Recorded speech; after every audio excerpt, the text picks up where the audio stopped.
Well, I am an admirer of Elisa's. Elisa has even worked for me, and the fact is that she is talented. What's it called? Kermit and Friends? Kermit and Friends. Kermit. But if Kermit, you're saying like not the to frog? do... Yeah, Wait. I actually have watched a few hours of Kermit and Friends. How many hours have you watched, Natalie? Oh, no. Probably indulged in 8 hours. Holy. My wife and I watched Benji's ex-girlfriends or whatever's going on. We watched this crazy podcast, and I have to say, this is one of the probably in the top 5 things I think about right now. She has a podcast, but she gets to come on the radio. It is craziness upon craziness.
Hi, everybody. Welcome to Kermit and Friends. I am Elisa. This is Fozzie here, and Kermit is watching from heaven. We have a great show today. We have a musician, artist, director, producer, and music manager, Vicky T. Asher from Cobra Starship. I've never spoken to her before, but I'm very excited.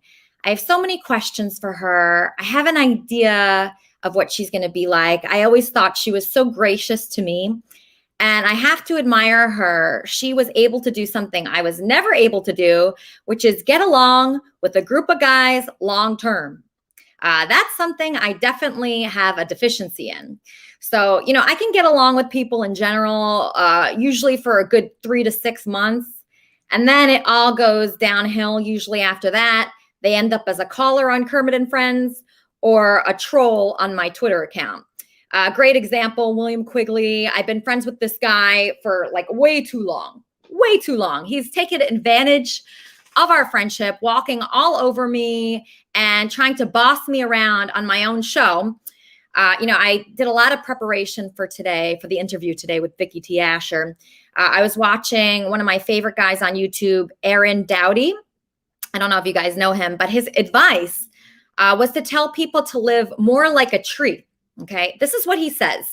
A tree does not care what you think about it. It's grounded. It's just chilling. If it were a tree that bared fruit, it would not be concerned if you liked the fruit or enjoyed the fruit. A tree does not care. So I'm just going to be a tree today, and that's it. I'm going to be myself. I'm going to do the interview the way I want to do it, and hopefully we'll all have fun. I'll try not to be in my own head too much. So that's a problem that I have. I'm in my own head. I overthink things. And so if you are on the show, like if your name is Vicky T, if your name is Sugar and you're my co-host. Oh, there she is. Oh, she's back. Hey, Sugar. Hi. Hey, thank you for being here promptly. Of course. Thank you for doing the show. We're very excited about Vicky. Yes. So Vicky, it's just a blessing that she said yes. And a problem that I've had in my career, any career that I've been in, is I'm always afraid to do things that I know that I need to do. So I knew that I needed to reach out to Vicky T. I mean, years ago, I knew I had to talk to her. We are, we're connected because we both had this position as a guitarist in Cobra Starship. We have that in common. It's very strange to go from being in a famous band to being a regular person. Okay. So I have so many questions for her about that. I heard that she had a couple regular jobs since being in the band. And it's so weird to go from playing stadiums with 1 million people screaming your name to being in an office with no one screaming your name. In fact, they're screaming at you. So I have that question. And then the reason why she actually originally reached out to me was because I wrote an article for Marie Claire, and it was about sexism in the music industry. And she said she wanted to talk to me about that. And I was shocked because she's been so successful in the music industry that it's like, I wouldn't think that she would be, bitter about anything or upset by anything. But I guess on any level, sexism affects women in any industry. Would you say that's right, Sugar? Sexism not only affects women in every industry, particularly in the music industry. We are our own worst enemies, in my experience. The difference between the girl bands and the boy bands was the boys wanted success. The girls wanted control. And we have to start thinking more along. We need to start thinking differently, because bands are not friend groups. No. Bands are not about getting attention. Bands are not about these little petty things. And the guys seem to understand that a lot more. And also you would have these girls, his glasses are crooked and it's bugging me. You have girls who are more concerned about who is going to get the most attention in a band. They're more concerned with being the star than they are with the good band. And they will also, and this was a big problem too, they would find the man that's going to save them, the producer or whatever, and then they would try and harass other women into do things with that man that they didn't want to do themselves. I've seen a lot of bad behavior from the women. And I think that that's something that we can address, because I don't know if we'll ever be able to change how the men are going to behave, but we can certainly change how we behave. Yeah, actually, when you say that, it just deems so true to me. I always wanted control. I hated that I was not like the main focus of that band. That was what was my downfall, Sugar. I wanted to be the main focus. I really did. I mean, that's true. Is that good for the band though? Or no, it's not. It's not good for Elisa or the band. So, I got kicked out of that band and I was devastated. I was so sad. And, while I was in the band, the lead band member was looking on MySpace to replace me. He found Vicky T. And this is not, me against Vicky T. She obviously would take, any person, men, women, whatever, you just take any opportunity. Opportunities come, so few and far between. I've noticed, like for me, it's about every 5 years, I get a really big one, big opportunity.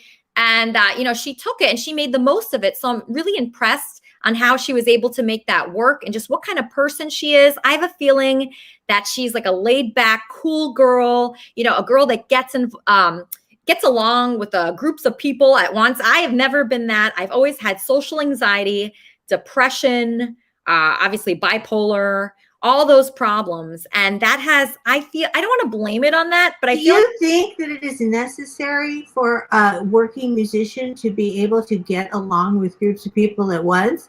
Yes. That's funny because the guys are terrible at that. They're not good at that. So how come females have to be good at that? That's a great question. The guys can be mean as hell as long as they're good at what they do on stage and in the studio. That seems to be something that is lumped on us. We're supposed to be the advocators. We're supposed to be the salespeople. We're supposed to be the representatives, and pushed out front. And that shouldn't be. We should just have to play and write the same as everybody else. Yeah. But speaking of women in power, I have a woman on the show today that actually ran for president as a Democratic candidate for president 2020. Please allow me the chance to share my views and impress your listeners. as a solid option. Oh, so this was an old email, I think. But the best way to show parties that they do not control our country is to elect someone from outside the parties. So this person, Sharman Smith, we're going to get to her in a second. I'm really excited. She was running for president. We have a bunch of strong women on the show today. That's excellent. Yeah, but speaking of strong women, we have a man here that loves women, loves strong women. His name is Ham Hands Bill. He's from the Howard Stern Show. He has a couple questions for me. It's his birthday. Happy birthday, Ham Hands Bill. What is your question? Thank you, Elisa. Thank you very much. By the way, I got my first COVID-19 shot on Valentine's Day. And I encourage everybody who gets the chance not to pass it because it's very important, you know. Right, good. Also, you were talking about earlier about people trying to use you and stuff. I wanted to tell you that you have to continue to be strong. You have to continue to be independent because I hear a lot of people talking about your show and giving you a positive reviews. You know, it's good that you let other people help you, but, you know, don't depend too much on other people because they get you used to whatever help they give you. And, you know, they might make you feel like you might need them too much when you could do slowly take control of your own show and, you know, prepare your stuff. You know, use them as you need them, you know, but don't let anybody control you or tell you what to do, you know. Yeah, I'm trying not to let that happen, Bill. I have so much going on right now. It is really hard to deal with a lot of things that happen here. There's a lot of moving parts. Obviously, William Quigley was my producer. I had to let him go. I had to let him go, Bill. Well, I mean, whatever you have to do, you have to do. The main thing is, you know, keep having control of your show. You know, stay positive and don't let any of this stuff distract you or get you down because it's all about you. And, you know, just keep it up. You don't let anything get you down and continue to success, you know. Yeah. I just want to say to people, if you're a guest on this show today, just sit tight. You're going to get on. I just have to get through all of my beginning segments, and then I'm going to get to Sharman first, and then the rest of you.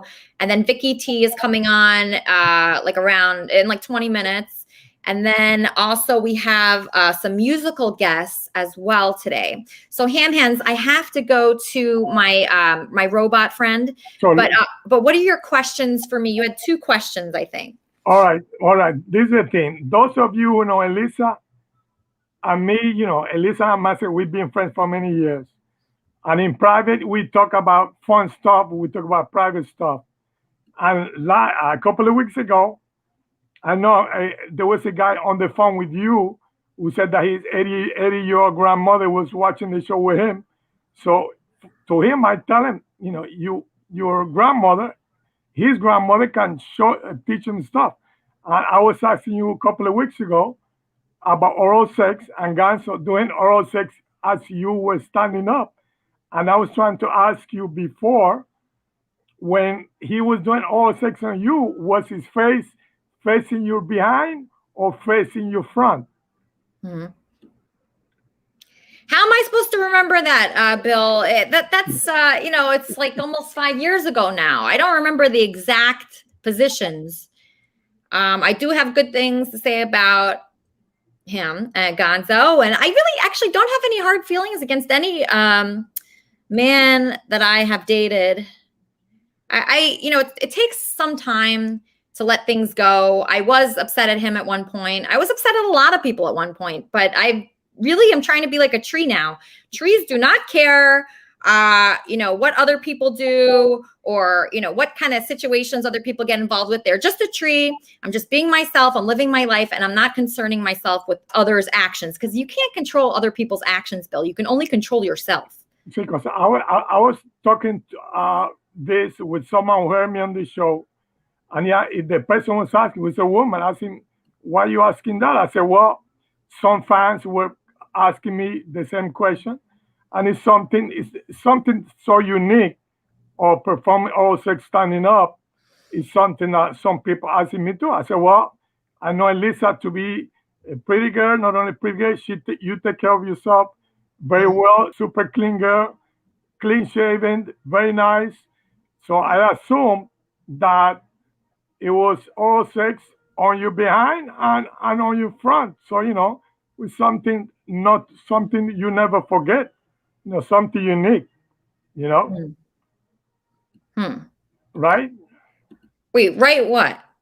No, I mean, something so unique where you ever hear of that, of someone doing oral sex on a girl standing up, is something that someone will never forget. You asked me my last relationship a couple of years ago, and I could tell you how I performed oral sex on her.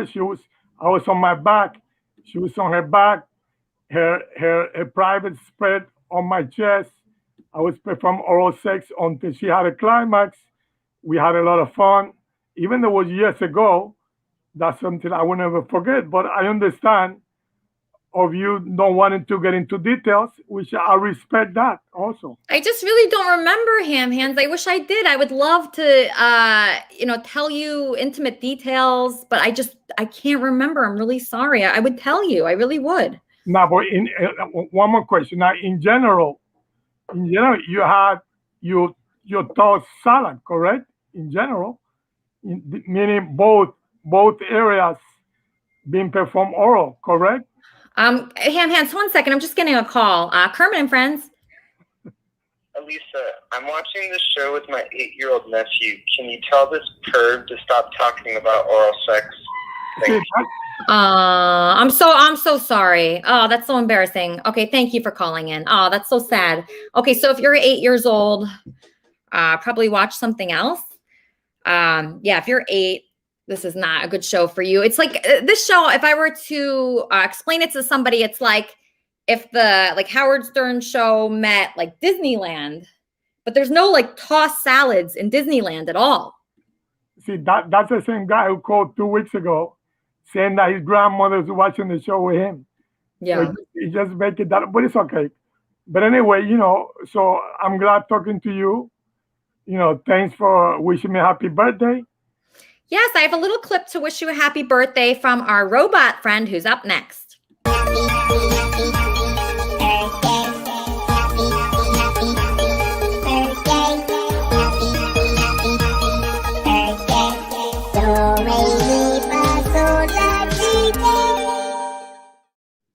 Happy birthday, Bill. We all love you here. And now I'm going to welcome to the show, K-Bot.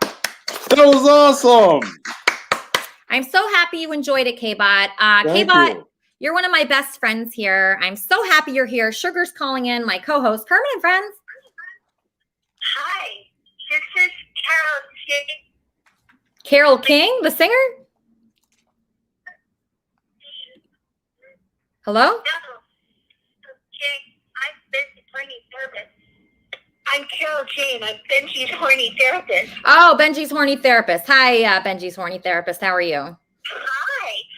I was just wondering if the K-Bot would let me give him a pedicure while he was wearing something except a flowered miniskirt. Oh, okay. So that was Benji's horny therapist calling for K-Bot. K-Bot, how do you feel about having female fans? I love it. It's great. I'm sexy, so it works. Yeah, you are sexy. I think you are a sexy robot. You are too. I love that outfit you're wearing today.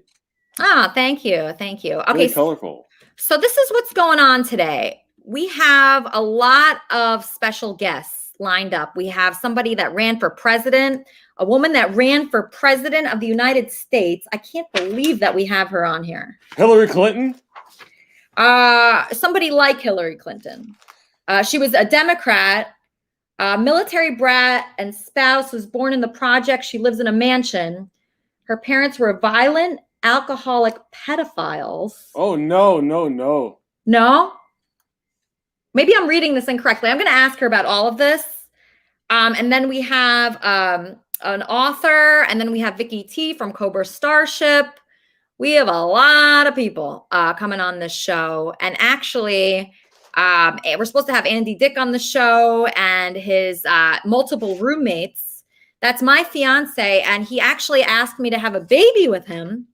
After not talking to me for a week, he asked me to have a baby with him. And I said, I'm afraid I'm too old to have a baby. It might come out like us. That's my number one fear, is that I have a baby with Andy and it turns out exactly like me and Andy.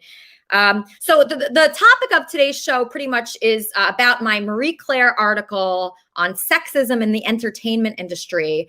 According to Yahoo News, sexism in the entertainment industry has not been wiped out yet, as women still face a lot of challenges with the progress of the Me Too movement. However, the release of the documentary Framing Britney Spears and several new reminders of past wrongdoings have triggered a new type of reckoning. So it had shed a light on how not all abuse is physical abuse or sexual abuse, and how poorly women in the entertainment industry are treated, actually. And I wrote an article about this in Marie Claire, and that's how I connected with our guest today, Vicky T. She'd reached out to me, and she'd offered to discuss this. The Me Too movement, obviously, it's hot right now. Everybody's talking about it. People are apologizing left and right, but they're apologizing after doing all these horrible things, and they're only apologizing when caught, K-Bot. Well, I apologize for telling you look nice today. Was that wrong? No, that wasn't wrong. See, that's the thing. It's hard to tell what's wrong and what's not wrong. It's very confusing. How do you tell? Is it only if the guy's hot? That's okay. If the guy's not hot, then it's not okay. That's the confusing part. Just getting a call. Kermit and Friends. Hi, this is Hot Marge, and I got a thing for that robot. Yeah. After he's into rough sex, I want to run him over with my truck. Yeah. See, that was Hot Marge asking to run you over with her truck. I mean, is that a Me Too moment?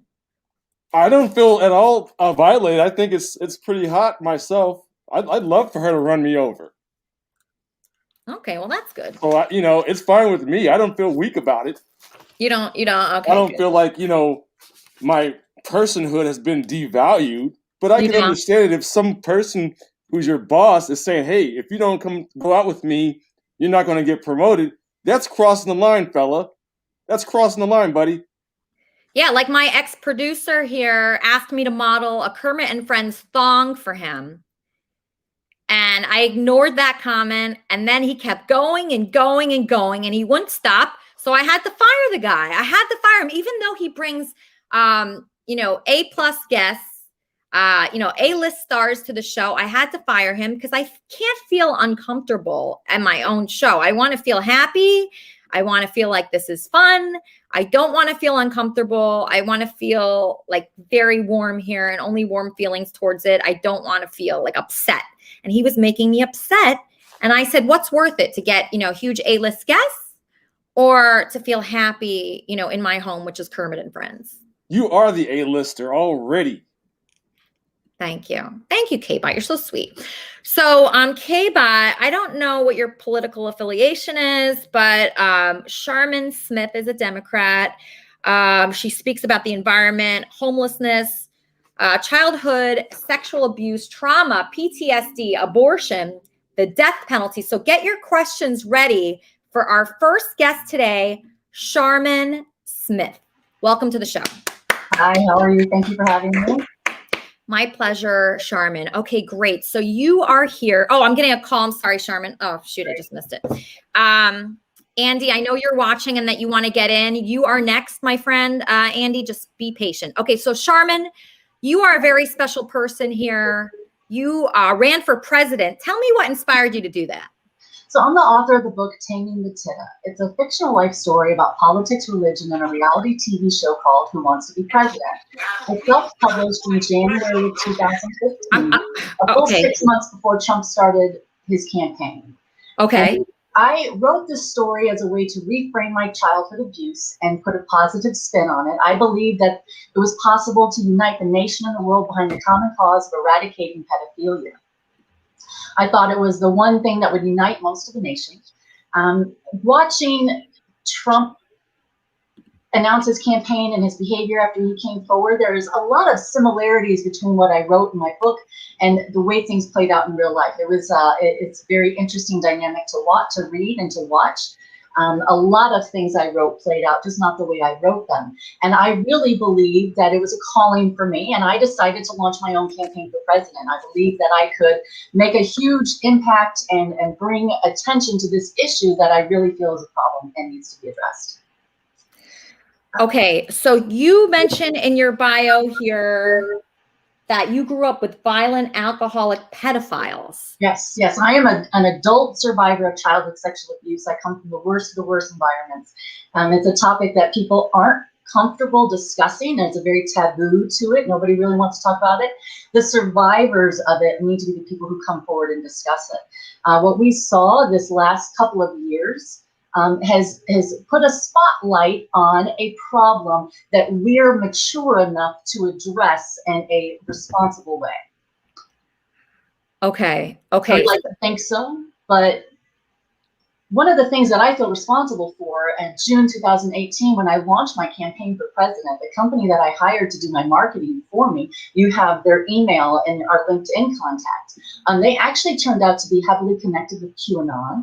And I believe they sucked a bunch of my information up, the knowledge from my book, from my personal perspectives, and they fed it into their machine and spit it out across the nation and the world in a way that's very unhealthy. And I feel personally responsible for connecting with these people because I feel like they twisted and manipulated a painful topic and they used it against our citizens, against the country. And I really feel like the key to breaking the hold that they have on our country is exposing them. And that's part of it. Wow, you are so passionate. I love your passion. Thank you. It's so awesome. So, you're obviously not president now. What are you doing currently? You're so passionate about these issues, and I'm just wondering, how do you help the world? Because obviously we need a lot of help. This world is so messed up right now. There's so much anger. People are just out of control. They are. And these QAnon videos are very important to the topic, right? One of the things that I learned through this process, some of the connections that I made with these QAnon type people, the videos that they create are layered with visual and audio subliminal messages. Once you pick up on one, it's easier to identify the others, but for every one you catch, you miss 100. And it's really important for anybody who has watched these videos or fallen into this trap of following their breadcrumbs. When you look at these videos and you watch them, you need to pay attention to the moment that you experience rage, because these subliminal messages are layered in such a way to create a response within you that makes you angry, and they're capitalizing on this. And they have made up lies about people. They've spread rumors that are completely false. It is part of what I'm doing now is trying to just share my story, because when I meet people and I tell them my story, I get to watch a light bulb go off for them, and it helps people realize they were taken advantage of. Wow. Okay, just hold on 1 second. I just have Andy on the phone. I don't know if he has a question for you, but Andy, what the hell is going on?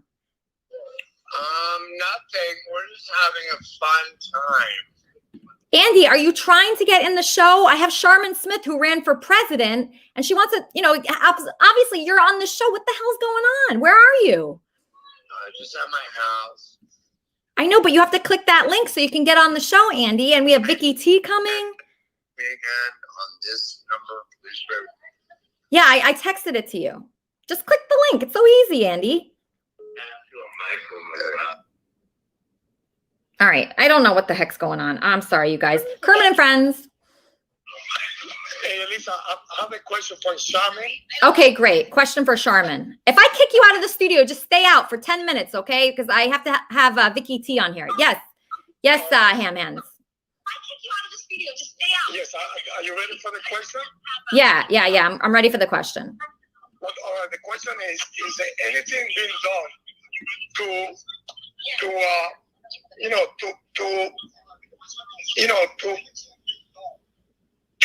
to stop those QAnon negative theories that are all false? Is there what? Theories that are all false. My question to Sharman is there anything being done to stop or to stop those false theories. Okay. I wonder if she heard that. Did you hear that, Charmin? I don't know how to stop the QAnon false conspiracy theories. I don't think anybody does. Every television show, radio station person that I see talking about it, even the professionals who've worked with deprogramming cult members don't exactly know how to break the hold that this has on people.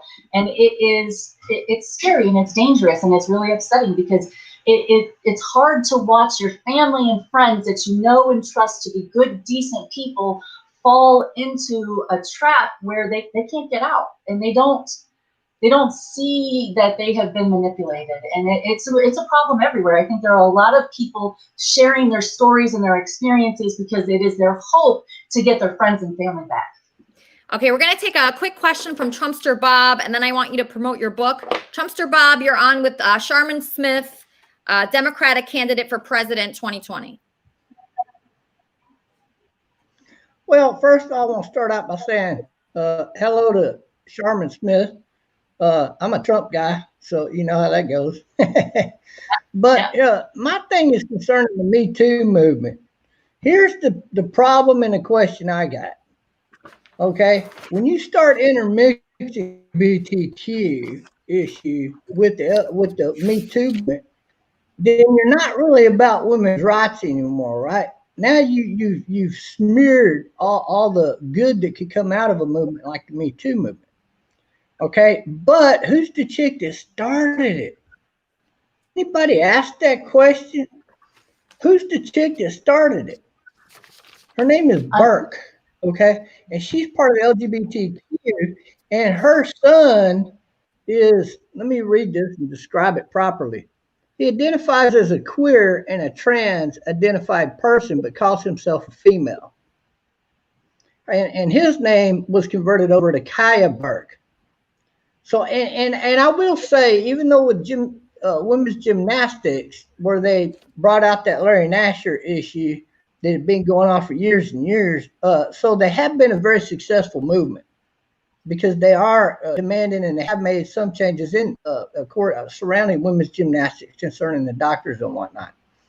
So I really like the idea behind the movement, but my question is, do you really think the movement is going to continue to be about women, or do you think they're going to gay it up like they have all these other movies? Well, I don't think they're going to gay it up like all the other movements. I think the Me Too movement is an incredibly powerful message, and it is a movement that is needed, but it's not just going to be for the LGBTQ community. It's going to be for men too. This is a human issue that does not have a gender specific role. When you talk about Me Too, you talk about people who survive sexual assault. 1 in 4 women before the age of 18 are sexually abused, 1 in 6 men. So the odds are you know a man and a woman who applies to the Me Too movement. It is not something that is just going to be because the gays come in and gay it up.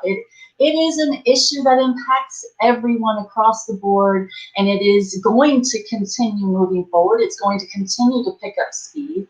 And this is a wonderful time for us all to have conversations with each other on how we can help support each other during our healing.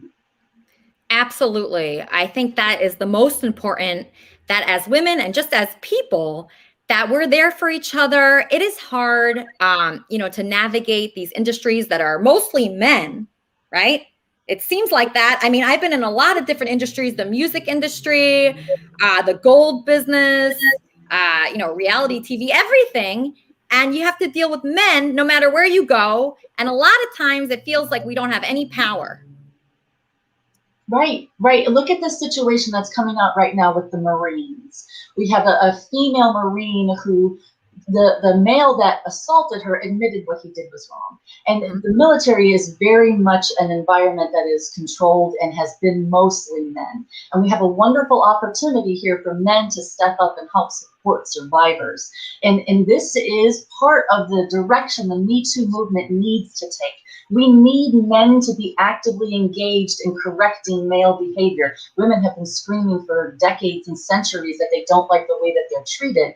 It is when we get men on our side and the allies are activated for us, because men really do have to correct men. Men don't necessarily listen to women. It's unfortunate. We're always working on how we deliver our message, because as women, our delivery is often more important than our message, right? Guys can say anything anyway, but women Absolutely. Absolutely. Kermit and Friends.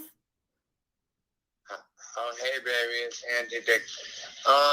What's the link so I can look in your face? Okay, so you have to do the link right now, because I'm about to have Vicky T. Asher on here, and she's our big guest, and I want you to talk to her. So use your link right now. If I kicked you out of the studio, just stay out, because Andy's coming in to help me interview Vicky T. Asher.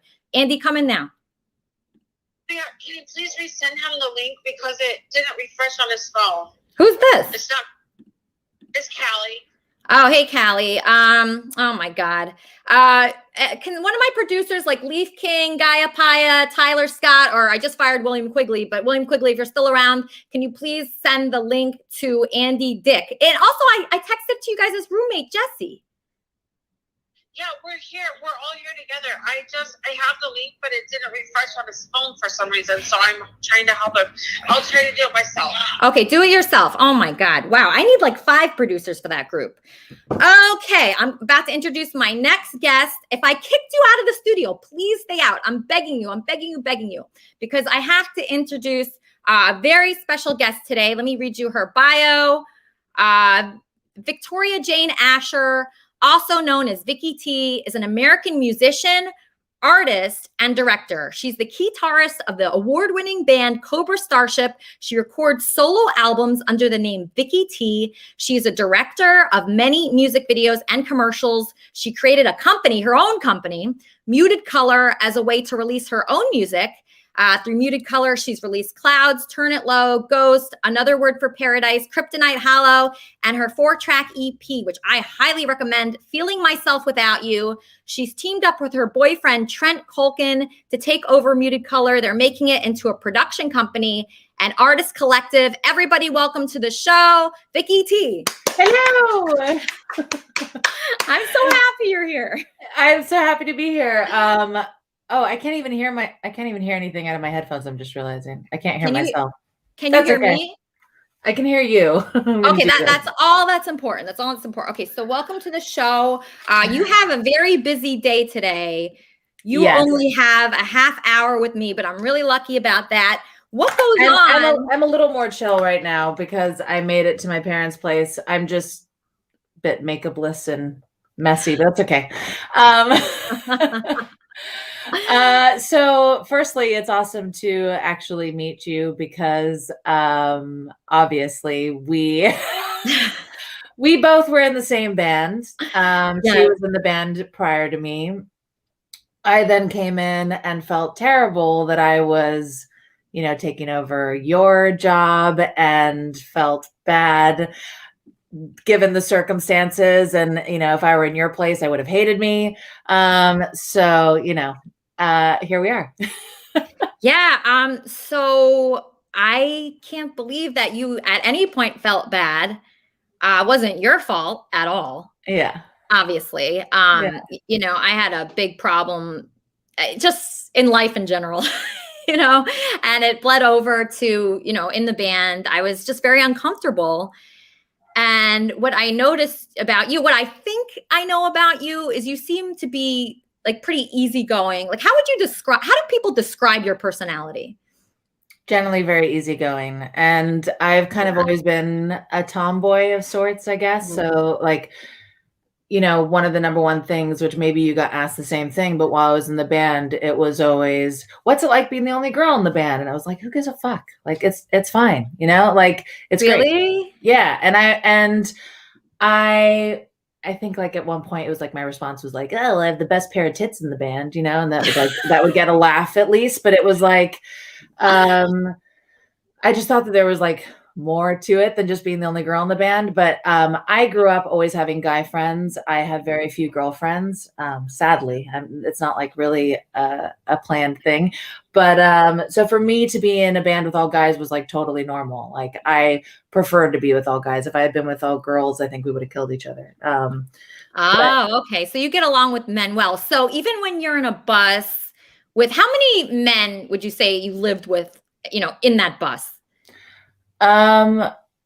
Probably like 10 at all times, pretty much, because we would have, like sound guy and our security guy and lights and Yeah. So merch, you were everything. fine with that? You were like comfortable? Totally fine. You And I had were? it down to an art where I would like change my clothes like with like one shirt over and then like flip the dress like underneath or whatever. Like I was Wow. skilled. Wow, that is amazing. So you were very comfortable. You're used to being friends with guys. You've actually been in the entertainment industry your whole life. You started as a director. Is that how you broke in? Like, what was your big break? How did you start? So I always wanted to work in film. My dad always worked in music, but I had no interest in being involved in music. But I had a band when I was 16, I guess. So I guess I was partially interested in music, but film for me, it was like, I want to direct, I want to produce, like that's all I want. And I also wanted to be behind the camera for sure. And then I was like having a fucking meltdown, didn't know what I wanted to do with my life. And I was studying film at NYU and I was working for the director, Michel Gondry.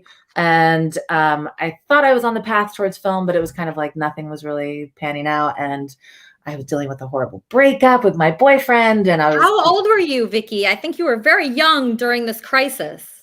I guess early 20s. Okay. Yes. Okay. So something happened. So I was it was a adult breakup. enough. Yeah, but I'm someone that like breakups in me are just bad news. When I fall in love, it takes me a very long time to get over it. But I was with someone who now he's one of my best friends in the world, but we had a very tumultuous relationship for 7 years, and he was very jealous. And we had had like one of our many breakups, and literally like right when I was like, I don't know what to do with my life, I got a phone call being like, hey, this is Alex Suarez. And we knew each other through my boyfriend at the time. And he was like, oh, like, our singer, he found your page through MySpace.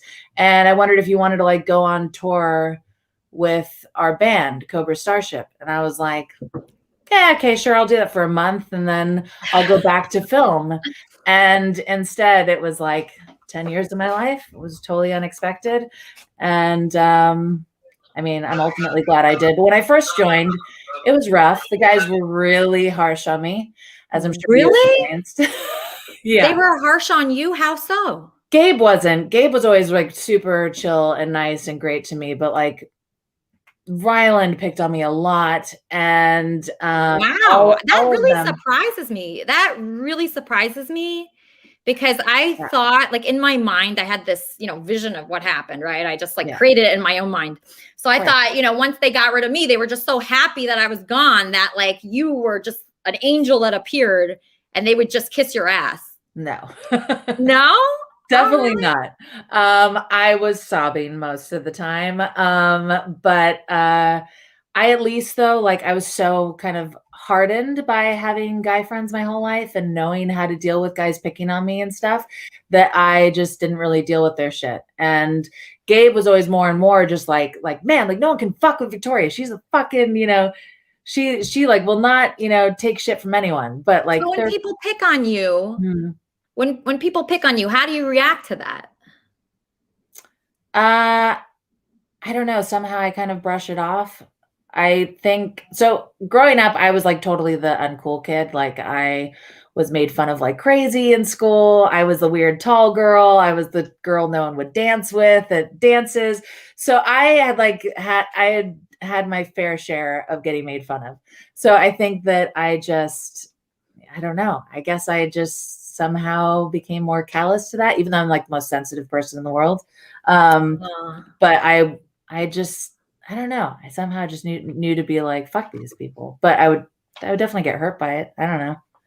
Yeah. What was your most fun time on tour, did you, get with any celebrities, anything fun like that? Yeah,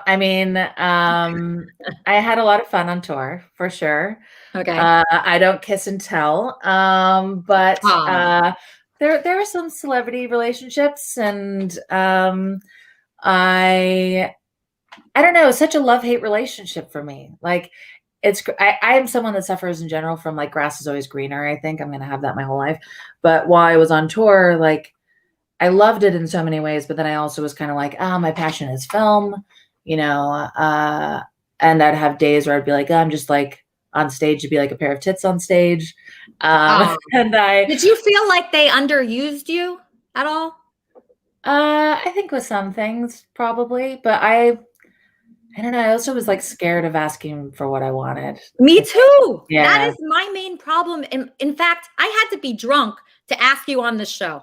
Yeah. I'm not kidding. I went to the Waldorf Astoria rooftop with my neighbor Brandon the other day. And I had 2 sangrias. And then finally I wrote to you. But if it wasn't for that, I am just so scared to ask for things that I really want. And I don't know why that is. And I really want to get past that because look at this. Like, this is going great, in my opinion. Yeah. Are you enjoying yourself? Yeah, totally enjoying myself. I mean, I think that it's like a muscle that you need to build. Like, you just need to keep asking for what you want and be confident in it, even though it's much, easier said than done. But yeah, I don't know. I think that I was like a little intimidated to ask what I wanted. I also feel like I wasn't as kind of business savvy and I didn't know. I don't know. I can't define it. Maybe I can't define it. So what I was wondering about you is, on the Cobra Starship, like top hits, they always had a woman singing. And I was never that woman. And I don't think they made you that woman. And I was wondering, you sing, you're great. I was listening to your music all week this week. And I thought you were so amazing. Like, did you ever think, man, if they would have just put me in one of those songs as like a duo, you could, build more off that. Did you ever think that way? I definitely wanted to. I mean, the most that I got is that I got to do my song Disaster Boy. So I'm singing on that. And there's tracks where I have like plenty of my vocals in it, but as far as the lead part, obviously it wasn't me. But then I would always do the lead part live. And yeah, I mean, I wish I had been on the recording, but whatever. Same here, Vicky. Same here. Okay, so let's take some questions. Let's start with my fiance. I'm going to introduce you to my fiance right now, Andy Dick. Oh. Andy. Hey, baby. Andy, what the heck is going on? Your audio is so weird. You're on with Vicky T. Asher from the band Cobra Starship. What is your question? Hi, Andy. So, she's my fiance.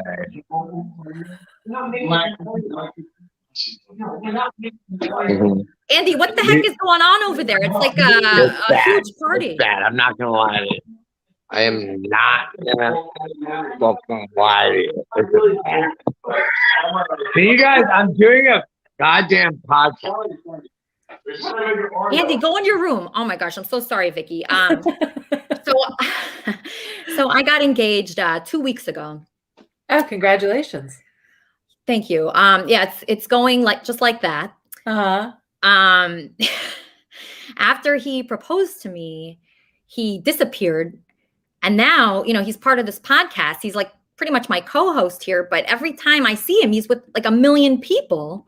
And he has 2 cameras of him, apparently. It keeps going like double. I don't know if you're seeing that. No, I am seeing that. I'm just going to let him fix that. And I'm going to bring him back on. But anyway, he asked to have a baby with me.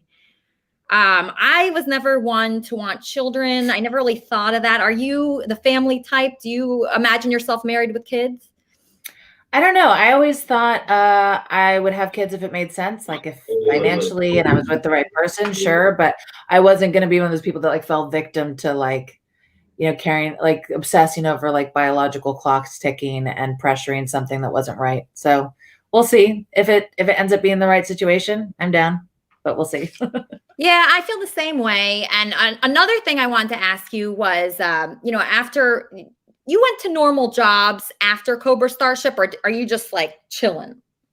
No. So, well, I pursued my own solo music for a long while afterwards, and primarily, it wasn't even necessarily like about like having a solo pop career or something. I was just interested in songwriting and wanted to like really pursue it. So I was traveling all over Europe, working with a lot of awesome, super talented people, and just creating a whole body of music. Some of the stuff I released is my own Vicky T project, and then other stuff I was pitching to other artists to hopefully get it out there. Nothing was really happening. I then started a label with some investors, and a lot of the money went in the wrong places because they didn't really understand the music business.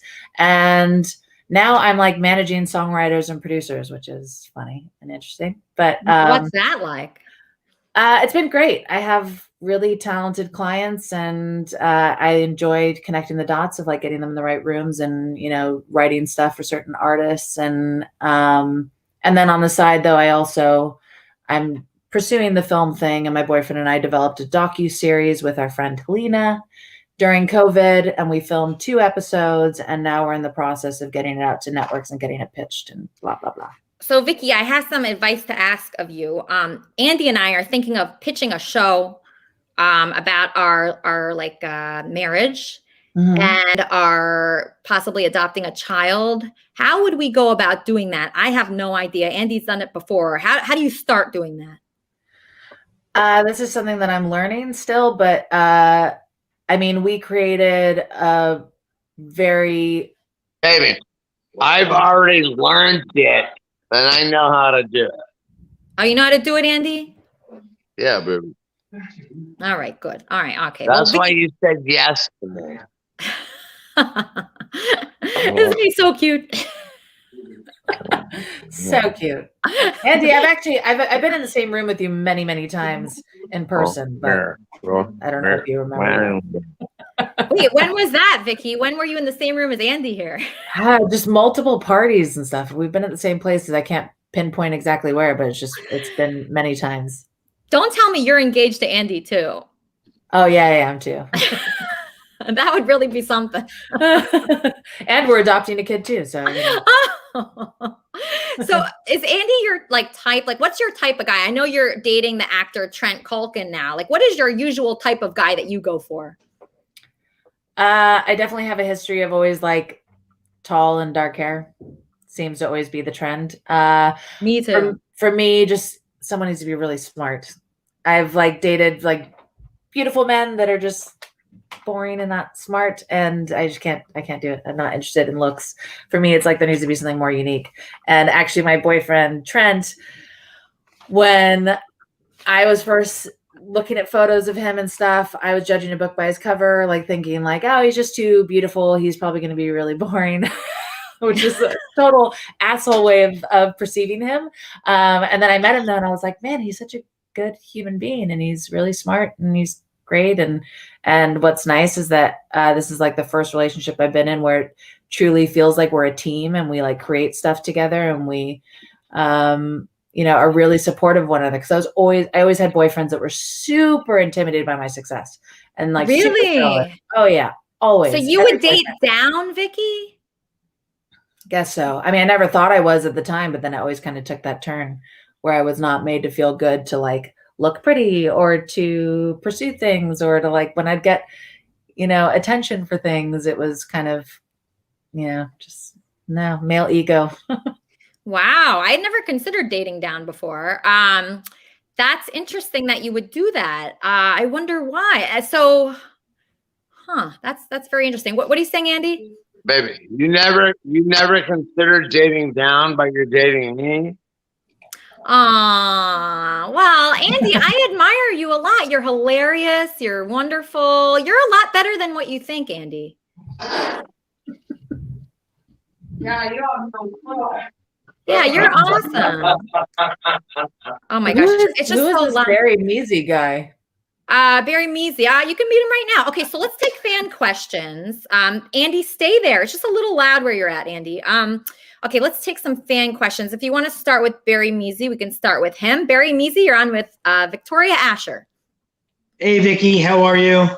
Good. How are you? Good. See, obviously don't know me, but I'm a regular guest on Kermit and Friends since 2015, since Elissa started running the show, and I was one of the original first fan favorites.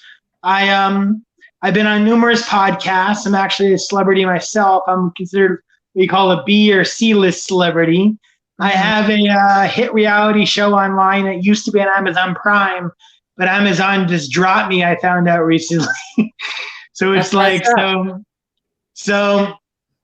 I'm still on Pantaflix, and I wasn't pending it out, but they dropped me too, and so did Vimeo. So I'm launching my show on this new platform. I just forgot what it's called. Barry, what is your question? What is your question? Vicky says she works in the music industry, and as working with producers and songwriters. I work with Tony Bon Jovi and with Niall Henson, the founder of MTV and founder of CMT. He's my business partner. So maybe there's a way that we can link up and talk and chat. Well, I'm not really bringing any new clients on, unfortunately. So sorry. Good answer. Great answer.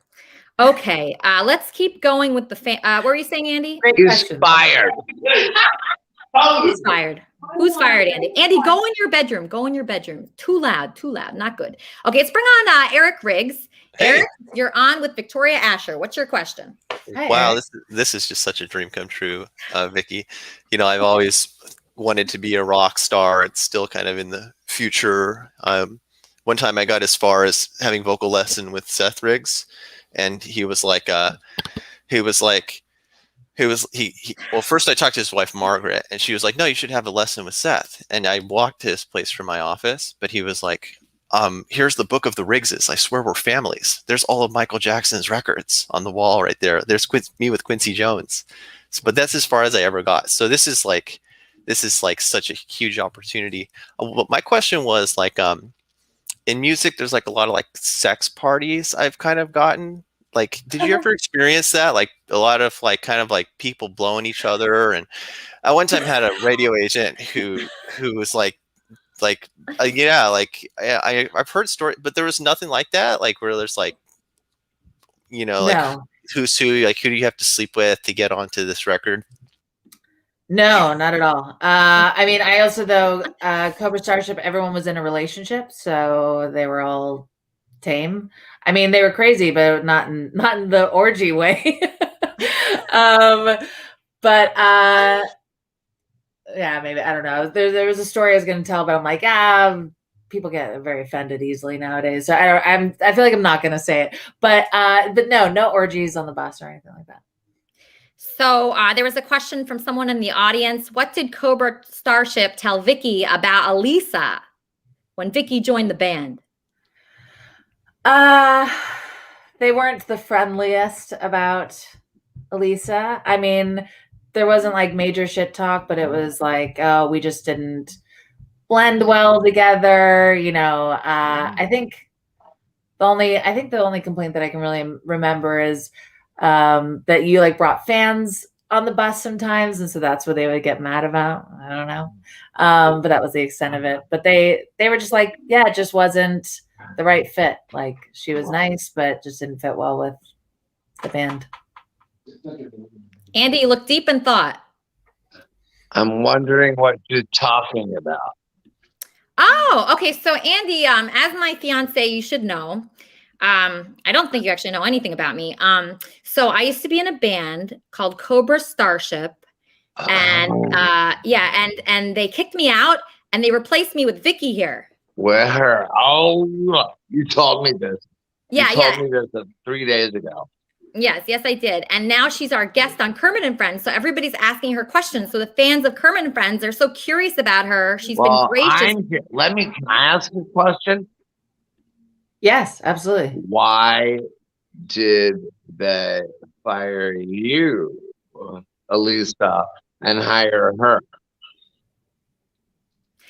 I can answer that. So I just didn't really get along with her. She She can answer it too. Well, okay, we'll both answer. I mean, what I think it is I just really didn't get along with them. I knew it from the beginning, actually, because we would be in the car driving to rehearsal, and it would be kind of awkward, completely silent in the car. So everybody would be in the car, and there would be no conversation. I was just so uncomfortable, and I already have a lot of social anxiety anyway. So that on top of it just made me very it was just very awkward. It was like a bad date for like a year straight. Yeah. You know, like that's what it felt like. And you know, when you're on a bad date and it's just so weird and you're like, what? I'm great. They're great. Because I mean, there's no doubt about it. This guy, Gabe, I mean, you don't meet a lot of people like that. I think I've met a handful of people, maybe 2 or 3 people in my lifetime, or when you meet them, you're just like, wow, this person is a star. This person is a star. There's only one of them. I mean, anywhere he goes, you know, people notice him when he speaks. People listen to him. He was just so charismatic that it just, I mean, anyone would be, you know, wanting to know him. You know, so I felt that way. I really did feel that way towards him. I admired him for his talent. But just because someone's very talented, and this is something I've learned throughout my life, you know, just because somebody's talented doesn't mean you're going to necessarily get along with that person. Doesn't mean you're, you know, similar to that person at all. You know, you just may not get along. And that's just what happened there. And even if I can admire him for his talent and his charisma and his obvious like good looks, I mean, he's one of the best looking people I've seen in person or on TV. So even if you admire people for that reason, it doesn't mean that they have the same heart as you, or they have the same feelings as you. And it's funny when you know, I've had jobs since, you know, I worked on the Howard Stern show. I worked at a gold company. And it's funny, I do not go towards the Gabe types. I go towards kind of the weirdos because I'm a weirdo. I've been a weirdo my whole life. So if there was a band full of like weirdos that didn't fit in, that would be more me than with like a guy that's kind of like a superstar, movie star type. Yeah, same. You too? I mean, it's same. But what's funny though is that I don't know, somehow our type of weird just meshed well. I mean, like I said though, I mean, it wasn't easy. Like it wasn't an immediate, you know, all getting along. I mean, I feel like when I was first kind of trying out and not sure if I was even in the band or not, I think we were all vibing really well. But then once we were on the bus though, yeah, I mean, there was a lot of like picking on me. Yeah, it just that was rough. But then I kind of just like navigated and knew their different personalities and knew that I could stand up to them. Like I even remember the funniest thing was that I remember specifically, and by the way, I was just going to say like the fact that you acknowledged though that like, yeah, you guys just didn't necessarily blend well together is totally fine and legit. Like, I mean, some people just don't blend well together. And that was basically what they communicated to me was like, yeah, it wasn't working. Our personalities just were not matching up. Sorry. These comments, I'm like, what's going on? What was I getting to? Oh, okay. I can remember this one time in particular. So during the whole Cobra Starship phase where everyone was we were all wearing the neon stuff, I hated it. And I remember us doing a photo shoot and I'm like crying. I did not want to wear the clothes. And then finally I found something that was like somewhat decent enough. And I remember that we were at like some store and Gabe was like, okay, we all need to wear windbreakers on stage. Like we should all wear matching windbreakers on stage. And I was like, fuck that. I was like, I'm not wearing a windbreaker. I was like, that's cool for you guys to wear it. Like guys wearing windbreakers, fine. I don't want to wear it. I wear dresses. And they were like, no, we need to all wear the same. I was like, I'll make a skirt out of the windbreaker or something. Like I'm not wearing a windbreaker. And then Gabe was like, what if I told you I had to? And you wouldn't be in the band anymore. I'm like, guess you need to find another guitar player. Like I was like, there's no way I'm putting up with that shit. Like I just started to, talk back. Like I was like, fine, find someone else. I don't care. Like. Good for you. You have a lot of balls. Let's take another question from Lori Bolton. Lori Bolton, you're on with Vicky T from Cobra Starship. Hello. So the only song that I know by Cobra Starship, because they blew up when I was like very young, would be Good Girls Go Bad. But I was wondering, what was your favorite song to perform? Great question. We performed it very few times actually, but well, I guess I don't know. The one that we like commonly played, like "Good Girls Go Bad" was really fun to play because I loved singing it, and I loved the whole interaction that Gabe and I would have on stage. That was really fun. But prostitution is the world's oldest profession, or whatever the hell the title is. That was my favorite. I just loved the keyboard parts on that are really fun, and I would dance around. So that was my favorite, but we rarely played it. I was all sad when that got taken off of the playlist. I was all bummed, whereas the rest of the guys were like, "Oh, thank God we don't have to play that song." I was like, "I love that song." Okay, so now we have so many questions for you, Vicky. Is this okay? Is this okay? Yeah. Taking fan questions? Okay. Totally fine. All right, let's go to Michael Z. Zaccaro. Michael Z. Zaccaro, are you there for a question for Vicky T? Yes. No, not for a question, to be on the show as your guest. Oh. Okay. All right. But can you think of a question for Vicky T? She's a pop star. She's a musician. How did you get started? When did you begin your career in music? I guess when I was 14, 15, and I had a band. I was forced to have piano lessons as a kid. Hated it. And then later on, I actually had a band and was the singer, but that was it, I guess.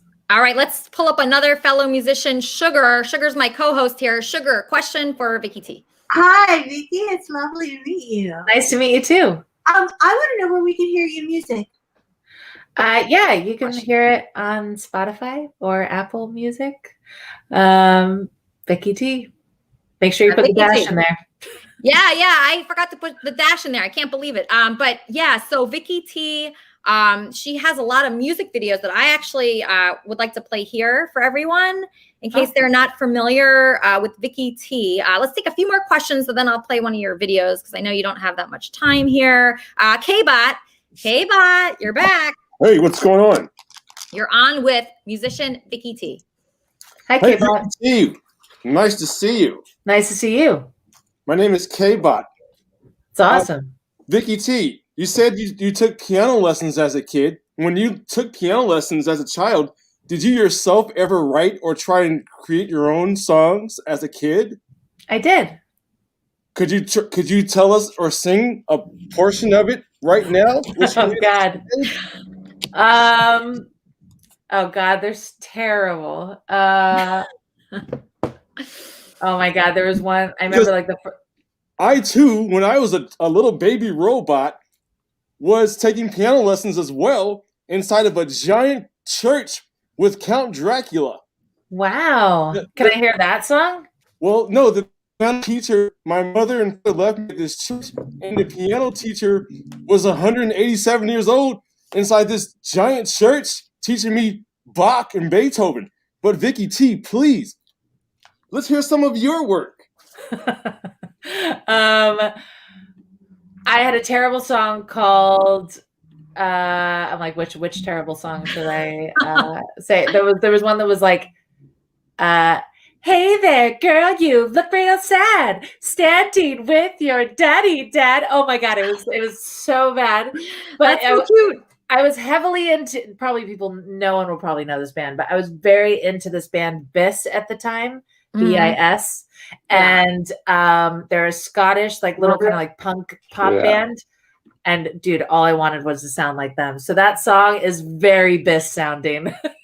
Oh my gosh, that's amazing. This is a person I do not recognize, but I think it's Callie. Yeah, it is Callie. Callie. Hi, Callie. So Vicky, wait until you hear Callie's story. Callie is living with Andy Dick, my fiance right now. That's right. And she used to live with Ron Jeremy and Corey Feldman. Yeah, and I lived with Corey Feldman before Ronnie. Wow. Okay. Yeah. So that is extremely interesting to me. When I found that out last night, I was just blown away. Yeah. I mean, number one, you're living with my fiance. Number two, you live with Corey Feldman, and then Ron Jeremy. Is Andy Dick by far your best roommate? No, he's like a best friend. We were on the U.S. Daily Mail, and Andy came and married some people in the Janis Joplin room at the Highland Gardens Hotel. And I love Janis Joplin. Jerry Heller was my former manager, and Jerry Heller had signed Janis Joplin. So I felt like a real tie with the whole Janis Joplin thing. And wow, it was really cool. I live with Ronnie.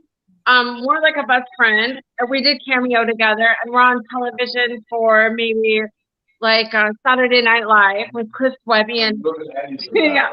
Here's Annie. Andy, what the heck is going on over there? What's going on? We're having a birthday party. Oh no! We're having a birthday party. Oh my God! Elisa, how are you putting up with this? I don't know what to do, Vicky. What should I do with this? This does not seem good at all. Don't marry him. Don't have a kid with him. Look at what's going on over there, and on my podcast. I mean, to each their own, whatever kind of relationship you're into, but I wouldn't put up with that shit. Yeah, you know what? I cannot believe this. It's like shocking. I'm like laughing, but I'm crying right now.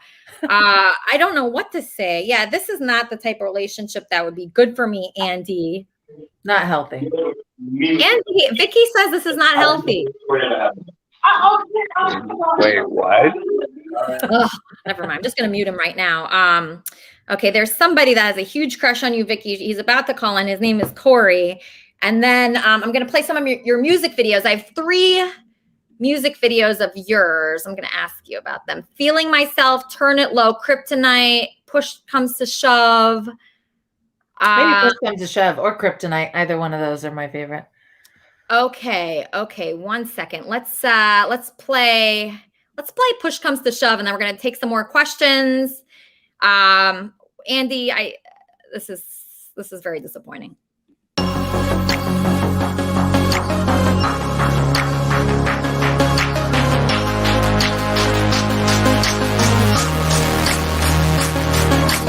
I am silenced by the noise.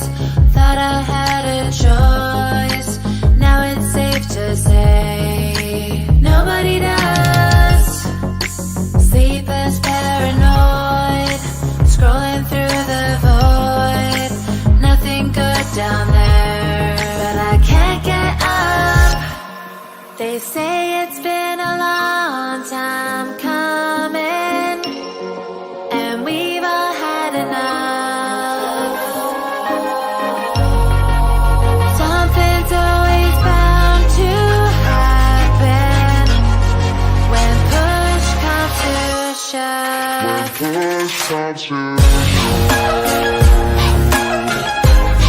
When push comes to shove. I'm gonna be who I wanna be. I'm gonna do what I wanna do. When push comes to shove. When push comes to shove.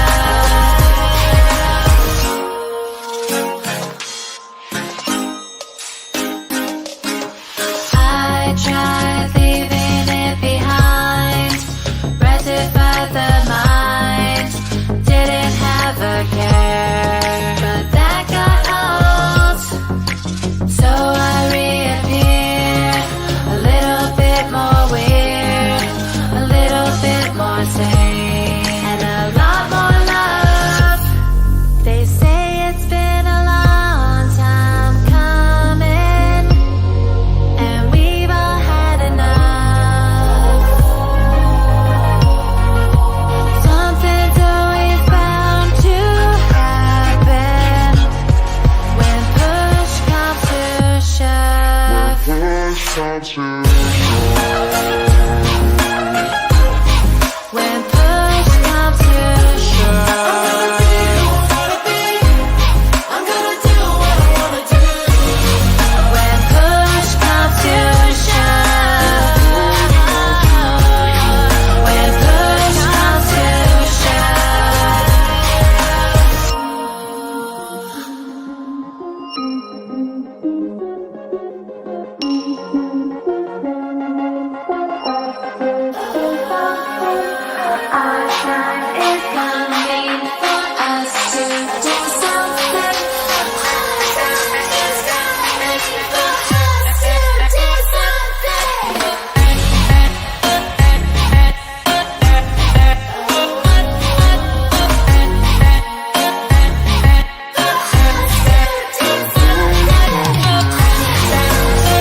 Wow.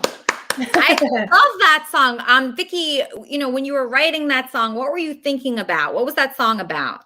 So it was written by me and John Walker, and it was just kind of about like all the just noise online of social media and just being really sick of it and wanting to like separate from all that shit, and also kind of it's like a fuck you to the kind of abuse and messed up things that happen in life and depressions and stuff like that. I don't know. It's kind of all over the place. So when you reached out to me about my article I wrote for Marie Claire about the sexism, how do you feel that has affected you personally? Sexism in general, or yeah. Like what do you think it's hurt anything as far as your career or as far as your life? I mean, I think the hardest part for me, relating to kind of like judgment as a woman in entertainment, is that the thing that drove me crazy was like on tour, if I kind of wanted to keep to myself certain tours and didn't really feel like socializing and hanging out, I was perceived as bitchy. And if I was hanging out with everyone and like, because I would ride all the time on Mark Hoppus and Travis Barker's bus, there was absolutely nothing sexual in any shape or form. We were totally chill. We were just all friends and we would hang out. But everyone, of course, was talking about me. Ooh, she's riding on the bus. Like, I'm sure she's fucking everyone, blah, blah, blah. And it was that stuff. It was kind of like, God, can I not just like be a girl hanging out? Like, do I have to be either the bitch or the slut? And that drove me nuts. Like that's, I think, was the biggest thing that killed me about being on tour with a lot of guys. That was the most frustrating.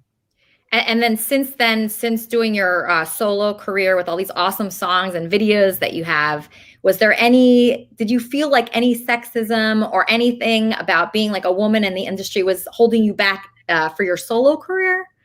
No, I think because I just had full control over it and it was just fun to pursue. Like for me, it was just like a kind of expression of art that I wanted to get out there. And it's kind of like throwing at the wall and hoping that it sticks. Nothing really happened with any of the songs, but I'm still proud of them. And that song in particular, the music video is all one take. And so there's no cuts in that whole thing. And basically the song was playing back like double speed during the verses and half speed during the chorus, so that it had like a cool effect once it was edited in proper time. And it was just wild because I literally just kind of asked people to show up for the shoot. None of them had heard the song before, and then they're having to hear the song double or halftime and try to sing the lyrics as best that they could while we shoot it. And I'm just really proud of how it turned out because we only did it twice. We filmed the thing twice, and luckily we got like enough of a cool take. And the cool thing about writing a song like that is you could say exactly what you've wanted to say to people and make sure they really hear it. Because sometimes, when you're faced with a situation where, people aren't treating you right, or, you feel like you're being held back, it's hard to express it, but through music you can. Mm-hmm. Totally. So that's what I love about it. And I loved combining the like visual element with it as well. So like that was all stuff that I was directing and making, and it was just really fulfilling. Didn't make any money, but so I eventually like had to also have a job as well as pursuing the arts. But So what was your job when you were working on this? Because I know music videos are so expensive. What was your job that was funding your solo career? No job, credit cards. Big mistake. It was kind of like investing in it, hoping that, I had money saved up from Cobras, and I was using my credit cards a lot, got into some credit card debt. So I was foolish about that. But, in my head, it was kind of like, okay, like I'm going to invest in this thing and I hope it works out. Sadly, I didn't make money from it. But then I, kind of went back to film stuff. I started working at Blumhouse Entertainment, which was amazing. And I loved working at Blumhouse. And then now I'm working managing songwriters and producers, but still always pursuing the arts on the side. And, hopefully one day the arts are going to work out and it's going to be my own solo thing that I don't have to say anything to anyone else. Yeah, no, that's the dream, right? Just doing what you love, expressing yourself, really being you. I Totally. mean, And how about you? I feel like I'm just blabbing about all my shit. I want to know like what you are up to and what your pursuits have been. well, my pursuits, I always love just anything creative. I really love doing this show because, you know, I'm in complete control over it. Whether something happens with it or not is completely up to me. So there's a lot of beauty in that, and I can make it just a tapestry of everything I love. So I love humor, you know, I love interviewing people, I love Muppets, I love just connecting with people and making the world a better place. So I want to put a spotlight on people. I mean, obviously you've been celebrated, right? In your life, obviously you're like a celebrity, you're a pop star. Andy has too, and me somewhat as well. But there's also other people that are on this show that haven't experienced that. And I want them to feel that too, because there is something to it where you can reach people and really express yourself and be honest. So I feel like that's a really powerful place, you know, to come from. I went through a lot of sadness, you know, when I was fired from Cobra Starship. I went through so much sadness. I didn't think I could get through it, Vicky. I got to be honest. Sure, man. I again, that's why I felt such empathy for you, because I was like, I'm sure that had to have sucked. I'm sure you I mean, it's amazing if you didn't hate me, but like if it had been turned, I would have been like, that fucking bitch, you know, whatever. Even though obviously it wasn't my fault. It wasn't like I stole it away from you, but you know, like it was not anything to do with me. But still, no matter what, like if you have a boyfriend and they get a new girlfriend, you hate the girl anyway, you know, like. Yeah, but it made me really grow as a person. I'll tell you that, because you can't really grow as a person unless you go through some kind of pain. I always felt that. So I went through so much pain, you know, hearing the Cobra Starship songs everywhere on the radio and cabs and stores. I mean, I couldn't escape it. So that kind of pain that follows you everywhere, it has to make you grow in some way. So I feel like I grew, and I took all the angst and all the anger I had from that situation. I felt like I was wronged, but all those feelings, like I really tried to make something of it. So, you know, I wrote songs. I used that. I was like, I need to succeed. I need to succeed so bad. So when I had an opportunity at the Howard Stern show, I was like, I'm going to make the most of this. I am not going to sleep on another opportunity, because we don't have, you know, unlimited opportunities in life. I mean, I could count like a handful of opportunities I've had. Cobra Starship is definitely one. The Howard Stern show is one. You know, just really not that many. So at the end of the day, I feel like I have to create my own opportunities. So that's why I'm doing this show. That's why I am really passionate about, you know, making it the best that it can be. And I truly enjoy it. And I really enjoy the fact that nobody can fire me from it. We have a question from Corey for Vicky T.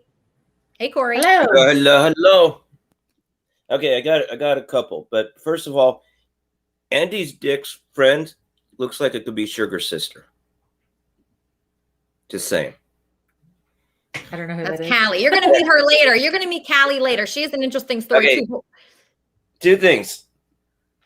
Do you know anything about sheet music, Victoria or Vicky? I mean, I know it, but do I read it well? Not particularly. I wasn't talking about that, but I was thinking, you know, getting together, making some sheet music, write our own love song, sing them all night long.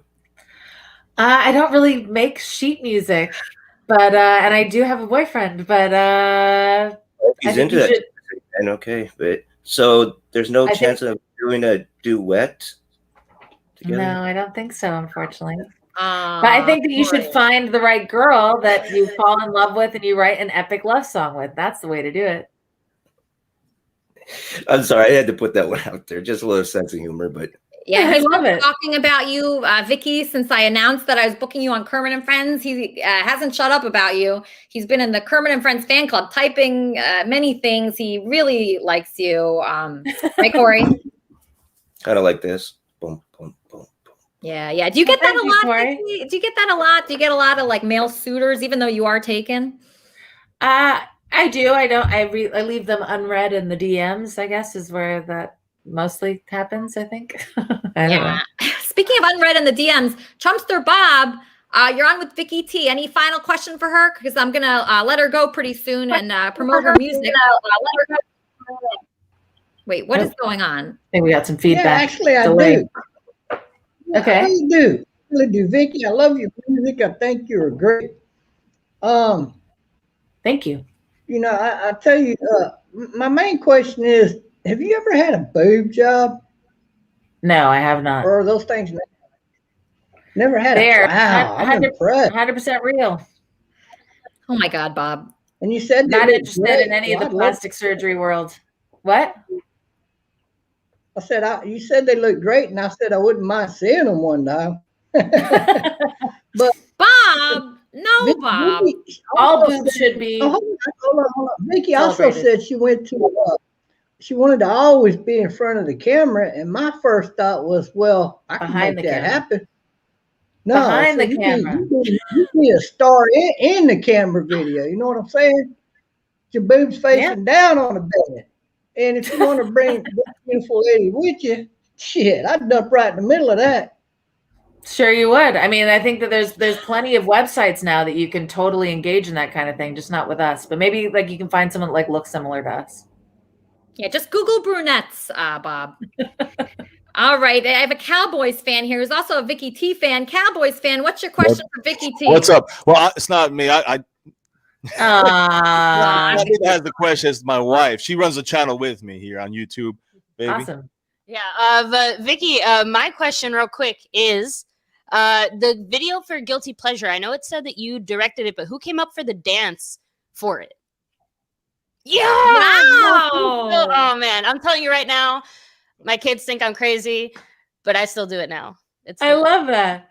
I always wanted to do a music video that had some kind of synchronized dance, and I thought that was like the easiest dance to do. And I got to say that was actually like to go back to the question of like what was one of my favorite songs to perform. Mm-hmm. Guilty Pleasure was definitely one of my favorites because I just loved every time I saw the audience doing that dance. I was like, man, they saw the video that I made. That's awesome. Yeah, no, again, it was awesome. Again, the whole Viva La Cobra album was like amazing. Thank you. I love that. Of course. Thank you. I was like, I wanted to see the voice. Yeah, sorry. I know. Just in the Hi. Hi. Wow, what a sweetheart. Okay, so people also sent me in questions. You're still in the prime of your life, Vicky. What dreams do you hold for the future? What are some things left you'd like to accomplish that you haven't already? So when Cobras ended, I was very sad. And then I kind of had this moment of like, if I was an old lady on my deathbed and I was reflecting back on my life, what are the things I wish I had accomplished? So for me, it was putting out solo music and directing a feature horror film. So directing a feature horror film is the next thing in line. I'm currently working on a script for a feature horror film and hoping it'll be finished by this year. And then hopefully I'll direct it and it'll come out and then tick that one off. Oh, that would be amazing. That sounds like fun too. Okay. And then I have one more person, and then I'm going to definitely let you go because I just appreciate your time here so much. This has been really fun. Okay, good. Okay, so Justin Smallwood, Vicky T. Asher, final question. Okay, I have so many questions for you, Miss Vicky. Mm-hmm.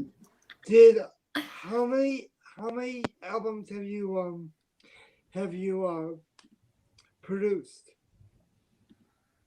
I haven't produced any albums, but I mean, or do you mean like created? But I wasn't like a producer on it. Created. I'm so nervous. At least that's something funny. Oh no! Oh, don't be nervous. There's nothing scary going on here. No. How many albums did we put out? I don't know. I don't remember. 5? 4? Oh. That's terrible. I should just know that off. Have you ever found Starship to be a good place for you? Because Elisa said that ever since she left the group, she hasn't found the right place. She has not been found the right place to. I don't know what I'm trying to say. Do you mean like find the right kind of combination of people? Is that kind of what you mean? Yeah, that's what I'm trying to say. Yeah. And you're asking how my experience was with Cobras, Yeah. or How was your experience with Starship? Did you like it? Did you not like it? Like, what's your? I would say that it was totally a love-hate relationship. You know, they felt like brothers to me. They were my best friends, but also sometimes my enemies. When you're living and working with people for that long in close quarters, you guys definitely get on each other's nerves, and there are moments where you can't stand each other. But I think the hardest part for me is that since the band was over, I always tried to, maintain the relationship that we all had. Like I was like, hey, like I want all of you to come over and I'll cook you guys dinner. We'll all hang out. And I didn't hear back for a while. And then I finally heard back from Ryland, and he was just like, oh, if you're wanting to get the band back together, like, yeah, we don't want to be pressured into that. And I'm like, no, actually I was trying to do something nice so we could all come together, and we've worked together that long and to be kind of a community, So I think for me, since then, like, it was a great experience, again, good and bad, but I'm all about maintaining relationships with everyone in my life, and I'm a little disappointed that I don't. I'm still close with Gabe, but I don't see the other ones ever. So I'm sorry to hear that, but you know what, Vicky? Sometimes things just take time. Yeah. They might be hurt for some reason, and who knows? And it Or could, it's just like moving on, like that's a different part of their life, and it has to be separate. That's I know a lot of people that's do them. that, but That's their situation. That has nothing to do with you. So Yeah. I admire that you reached out, and I say to people that are watching here today, do not be afraid to be the person that reaches out, because Vicky here, right? She reached out to me several times, and I wasn't ready. Okay. And that has nothing to do with who she is as a person. It had to do with what I was dealing with at the time. Mhm. And so sometimes, people are just not ready, but always be that person that reaches out, because you just never know what could happen. And, you never know what relationships you can build. And everybody got to see what a great person that you are today, all these people here. And I know they appreciated it. I appreciate it. I appreciated being able to do this with you. And I think actually when I reached out to you saying that, I hope that there was no bad blood between us, you were like totally nice in return with me. I agree with you with like, don't be scared to reach out. From me, I don't want any bad blood with anyone in my life. And sometimes if you reach out to people and they reject you, like that's on them. Fine. But like, cause I've falling out with like an ex, I try to kind of I was like, hey, like, I don't like that things ended badly. I don't believe in having bad blood with anyone. But then he rejected it, and it's kind of like, all right, fine. Like, I mean, he was the jerk to begin with. Well, the thing is, Vicky, I feel like not everyone can take that. See, the thing is, if you reach out to somebody, an ex, or somebody that has wronged you, or you feel that's wronged you, and they don't respond, sometimes I just don't want to hurt myself like that. I don't want to put myself through any unnecessary like pain. Yeah. But maybe that pain is good for some reason. Maybe it could lead you to something, or lead you to a realization, or make you better. So would you say to not be afraid of that pain? Like when you reached out to like Ryland and Alex, and they kind of like rejected you, how were you able to process those feelings? I think the most important thing is to be like, to like look at your actions. Like, did I do anything shitty in this situation? Like, was I a jerk by asking this thing? Like, no, I was being nice. And, if someone chooses to reject, like you're reaching out or like an attempt at connection, then again, I think that's on them. And I think you just need to not take the rejection as like something that you did wrong. It's kind of like, well, I tried, and that's it. Yeah. All right. So I think you should definitely know when to stop reaching out. I'm not saying like, oh, just keep them reaching out and trying to make it happen. It's like, no, like close that door if it needs to be closed. But to be the bigger person and try and make friends or make nice, like that's not bad. Yeah, we're not trying to tell people to stalk anyone or show up at anybody's house. We're just saying reach out if you feel, because you never know when you're not going to have the chance anymore, because, people are dying left and right all over right now.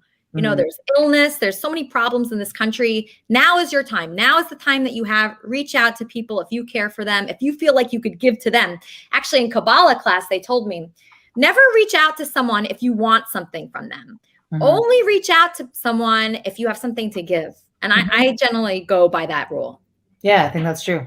Yeah. So, Vicky, what do you want to promote? Gosh, I guess I don't have the thing to promote right now because I'm in the process of like starting to have the meetings to pitch this docuseries that I created. So until that's out in the world, I can't really talk about it. But I am going to be putting out some new music finally. I have a ton of music that has just been sitting around, and I'm like, why don't I just like put out another EP and put it out there? So that'll be coming out. But otherwise, I have my Instagram at Vicky T. So that way, when this does happen, then I can promote to you. All right. Well, thank you so much, Vicky, for coming on Thank the you. show. You have been so amazing. You too. You exceeded my expectations. You're just such a beautiful person inside and out. And it's truly been a blessing meeting you. And I hope this is not the last time we hang out. Yeah, absolutely. It was lovely to finally meet you over this. Yes. All right. Thank you so much, Vicky. God, I just love her. How awesome is she? I'm going to play another one of her music videos, and then we're going to get to Andy Dick.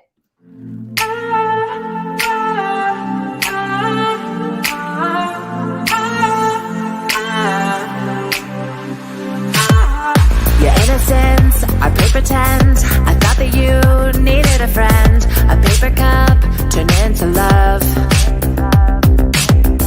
Cause ever since you brought along a copy of my favorite song, I see you in a different way. Just so you know, it's the way you remember the little things you bring when we're together.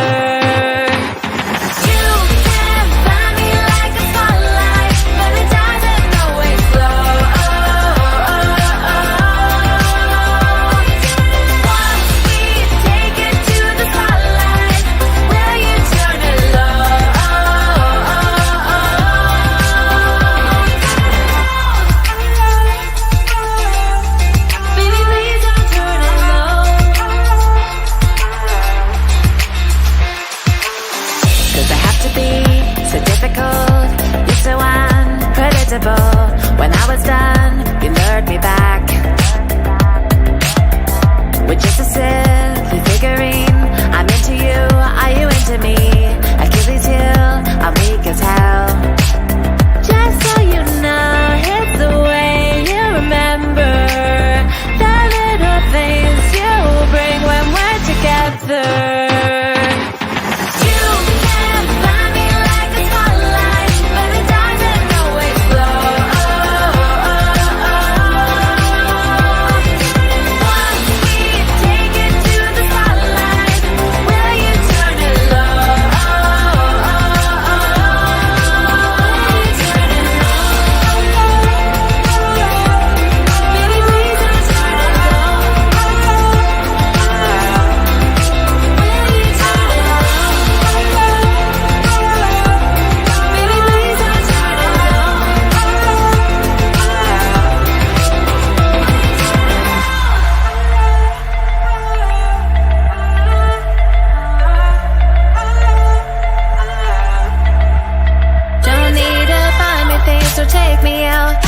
Fancy things, just line me up. I just want for us to be more.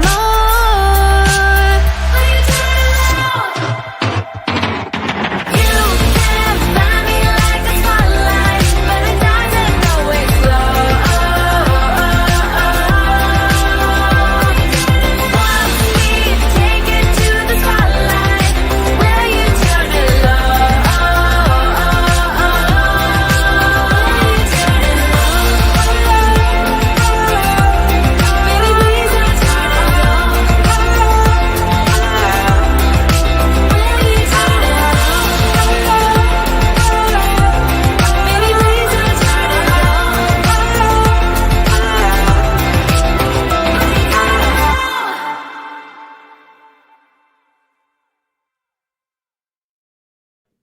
Okay, so now here, hey, oh my gosh, Andy, what the heck is going on with your audio? There's first of all, there's two Andy Dicks. Which one is Like you? too many people here, and Where? I did. you guys stop arguing. I'm finishing the show right now. Andy, Baby, why don't you go in your bedroom where it's nice and quiet? how about this? Can I come in your bedroom? Andy, I saw you making out with someone earlier. I didn't like that. Who was that? That was Callie. You were making out with Callie. See, bitch. See, motherfucker. I have trust issues already. I have trust issues already, and now I have even more trust issues. It's so hard to date. I'm not dating anymore. Just forget it. No more dating for me. I give up. I'm going to welcome our musical guest, Michael J. Zaccaro. Michael, do you have a song for us, sweetheart? Hello, Elisa. I'm Hi, John. Andy. Nice to see you again. Yeah, Andy's here. Okay, so Michael, what are you going to be playing for us There we today? go. Can you hear me okay? Yeah, I can hear you great. I don't know if we're. Oh, okay. Yeah, nice. This is quite a show. It's a fly by the seat of your pants type of thing. I see. Not really. Actually, I have exactly what's going to happen in the show all here. But yeah, if you want to think of it that way. Do you have a song for us, Michael? I do. I'm happy to sing some Sinatra, although I do a lot of 80s Perfect. stuff. But let's start with "Fly Me to the Moon." Let me go start it. Hold on. Perfect.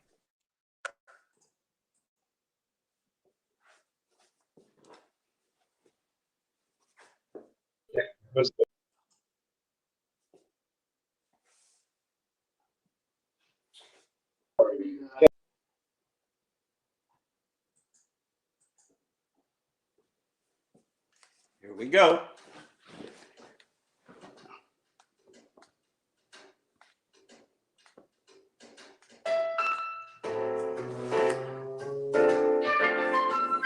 Fly on the stars. Let me see what spring is like on Jupiter and Mars. In other words, hold my hand. In other words, Elisa, kiss me. Fill my heart with song and let me sing forevermore. You are all I long for, all I worship and adore. And oh, please, whoa. In other words, I love you.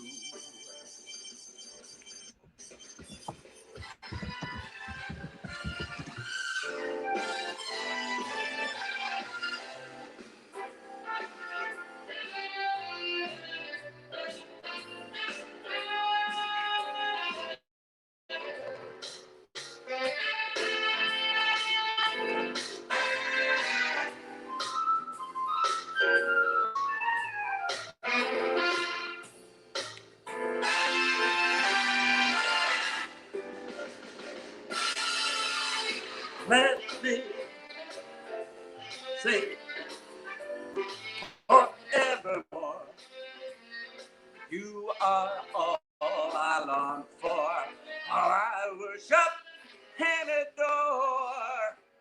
In other words, Elisa, I say in other words, in other words, in other words, I love you. Oh, I'm depressed. Why are you depressed, Andy? Why are you depressed? Can I come see you? What's going on over there? You couldn't get into a quiet place today. I really needed you to get into a quiet place. Can I see you? Yeah, I guess you could see me. Can I see you? Can I see you tonight? All right. All right. Just get into a quiet place. It's really hard to talk to you when it's so loud over there. It's like a huge party. I just want to get some pad time with you. Okay, I could get some pad thai. All right, you know where I live. Just come here. All right, baby. All right, Where do bye. you want me to meet you? At my place. All right. Okay. That was Andy. Okay. Lana, I met you on Instagram. You're a beautiful model. Oh, thank you. And I was so pleased that you reached out to me about Kermit and Friends. Okay, so what are your thoughts on the show so far today? Because we're gonna end soon, but I want everybody to know who you are. Okay. You seem very wonderful, and you seem like a great new person here. Can you just give everybody a little background on what you're about? Yeah, definitely. Well, I love the show so far. It was in and out, but I just want to get a feel for all your guests and what you talk about. And yeah, I'm really into this kind of stuff, entertainment. I was a performance artist for a long time, still am. I used to act. I'm in New York City, so I did a lot of off-Broadway theater. I do spoken word poetry. I write and produce my own lyrics, and I perform. I also kind of took it to the next level, and now I use expressive therapies with my clients. So that's another part of me and what I'm about, using art for well-being and mental health. That's wonderful. So if people want your services, are you, what would you call your services? Are you like a life coach or? Yeah. Okay, so I started a program called Shifted Artists. That's SHIFT.IT artists. And it's really for actors and artists who want, kind of clinical coaching, I call it. So we go a little bit deeper. Someone just followed me. That's so cool. Okay. Yeah, we go a little bit deeper into, what are the needs of you as an artist or a creator and how you can get to the next level, performance mindset, and really using your artistic medium to help you channel kind of what you're looking for and what you want to create in the world, whether that be developing your relationships, getting better at what you do, kind of getting people to do what you want them to do, but not getting upset about it and saying, damn it, like, why isn't this person answering me? Like, how do we communicate effectively to get those results? And a lot of people struggle with that, especially in the arts and entertainment. And I think you talk a lot about that. So that's kind of what I'm about and how to help people with that. Oh. Yeah, man, I could have used you for sure when I was in Cobra Starship. No doubt about that. You would have been very beneficial. So I want everybody to follow Lana here. I want her to be part of the community. Obviously, she has a lot to offer. And what I've learned from Lana and what I've learned from myself is do not be afraid to reach out to people because you never know what you could uncover. So Lana reached out to me. I looked at her Instagram. I was like, wow, this is a beautiful girl. I didn't know about what you had to offer. You obviously help people. And if you help people, there's a lot of people to help here. One is Trumpster Bob, who is an amazing guy. He's a conservative Republican. He hosts one of our many wrap-up shows here. So this show, it stems out to a lot of other shows. So we have a wrap-up show. We have multiple shows going out through the week, and it's a community. So I hope you'll join our community, Lana, so you can be more and more popular, not only on Instagram, but just have friends from all over the world. Is that something that you'd be interested in doing? Absolutely, yeah. Okay, great. I love this, Lana. I love everybody that's participated today. I love Trumpster Bob. Trumpster Bob, what can we look forward to? Are you doing a wrap-up show? Is it Corey or who's doing what? Well, I'm not sure if I'm going to be set up this week with a wrap-up show or after show. I think I'm going to follow that up the following week when I got everything set up to where I can do videos. And however, I am going to write and sing a song. Yeah, Lisa, I already texted you. I told you I'm already doing the wrap-up show. Oh, okay, good, Corey. Okay, so Corey's doing the wrap-up show. 1 second. Kermit and Friends. Yeah, Lisa, it's Jim. Listen, Andy has a lot of explaining to do. That's all I want to say. He needs to explain his behavior. That's all. Great show. Awesome show. But Andy Dick needs to explain his behavior. Have a good rest of the show, Lisa. I love you. Bye. Love you, Claire. Sugar, do you agree with Claire? No, I think the opposite is true. I think Corey was right, and that your sister wife kind of looks like my twin. And I think that there should just be a big marriage of everybody, and that we should just all accept each other exactly the way we are with love. Hi, Corey. Hey, Sugar. Absolutely. I accept everyone here. Corey is the host of the wrap-up show. What's coming up on the wrap-up show, Corey? Well, of course, we're going to be wrapping it down what's going on today and talking about Vicky. We're going to be talking about Andy Dick and his actions. And Awesome. Did you like Vicky? What did you think of Victoria Asher from Cobra Starship? What did you think? She's awesome. I think she should become a regular, and then maybe you should enter to your Discord. I would love that. Oh my gosh, would I love that? That would be amazing. And this just shows that do not be afraid. Do not be afraid to reach out to people. If you have someone that you're scared to reach out to, or you're intimidated, or you're just not sure how they're going to respond, have a couple of drinks and just write to them, because look what can happen. Victoria Asher was on the show today and she was awesome. I want to thank Vicky T and everybody that's joined us today. I want to thank everybody in the audience for watching us today. In the spirit of Kermit, I love you, and I'll see you next Sunday, the same time, same magical place.